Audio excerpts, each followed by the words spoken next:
एक हम आपको कथा सुनाते हैं। एक स्वर्णकार था, वो बहुत बेईमानी से सोने का काम करता था। मिलावट करके असली सोना रख लेना और नकली बना करके देना, ऐसा। और 2 राजकीय कर्मचारी आते थे उसके यहाँ, पुलिस वाले। वही रात्रि में सोते खाते पीते गश्त लगाने वाले जो होते। धीरे धीरे मित्रता हुई और धीरे धीरे सारी पोल हो जाएंगे स्वर्णकार की, और सब पता चलने लगा कि इतनी संपत्ति इसके पास है। अब उन दोनों ने एक दिन प्लान किया कि स्वर्णकार को मार देते हैं, और सब जेवर और सब बॉक्स में बंद करके निकले। तो सामने वाला लघुशंका करने के लिए निकला, सामने वो मकान वाला। उसने देखा तो उनका, तुम कुछ गड़बड़ करके आ रहे हो, रात्रि में निकल रहे हो। तो उनका, जाओ जाओ तुम अपना काम करो। तो बोले नहीं, हम हल्ला मचा देंगे। तो उनका, सुनो, कुछ साझेदार बन जाओ, हम तुम्हें दे देंगे, लेकिन तुम चुप रहो। बोले हम बेईमान आदमी नहीं है, हम ईमानदार आदमी हैं। और वो लड़ गया। जब लड़ गया तो उनको केस बनाने में देर न लगी। वो बक्सा उसके पास रख दिया और तुरंत हल्ला मचा दिया और कहा इसने स्वर्णकार को मारा है, स्वर्ण ले जा रहा था, मैंने गिरफ्तार किया। पूरा का पूरा केस उसके ऊपर आ गया। अब उसको बंदी बना लिया गया।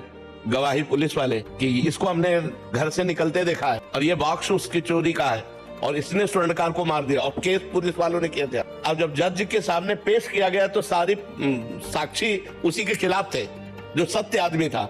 तो उसने रो के कहा जज से कि आप जो सजा देंगे वो तो भोगना ही पड़ेगा, क्योंकि साक्ष्य हमारे खिलाफ है। लेकिन मैं हृदय से कहता हूँ, मैंने पाप नहीं किया, न मैंने उसे मारा है, न मैंने चोरी की है। मैंने ऐसा ऐसा बोला तो मुझे फंसा दिया गया। तो जज के अंदर भगवान बैठे।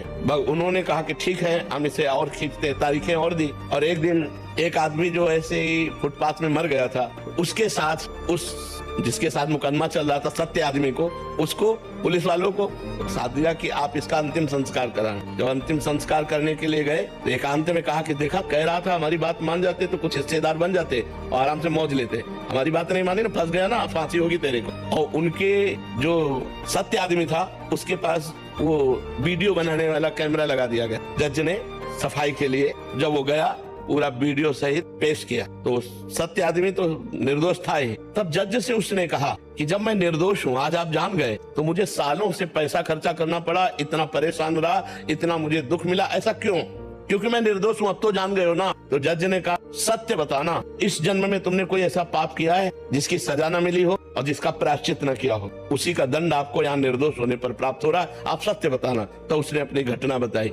तो वो मृत्यु दंड इधर आकर के उसको फंसाकर इतना दंड दे रहा था। तो ये बात समझ लो कि जो पाप हम आप लोग भ्रूण हत्या करते हैं, गर्भ हत्या करते हैं, इसका प्रायश्चित करते हैं, और जब इनका परिणाम आता है तो बोले हम निर्दोष थे। जो आप पाप करोगे उसका दंड भोगना पड़ेगा, आज नहीं तो कल, और ऐसी जगह भोगना पड़ेगा जहां आपने पाप नहीं किया। हम मानते हैं 100% आप सत्य हो, लेकिन आपका पूर्व का वो गुप्त पाप आपकी ऐसी तैसी कर देगा। इसलिए डरो, पाप कर्मों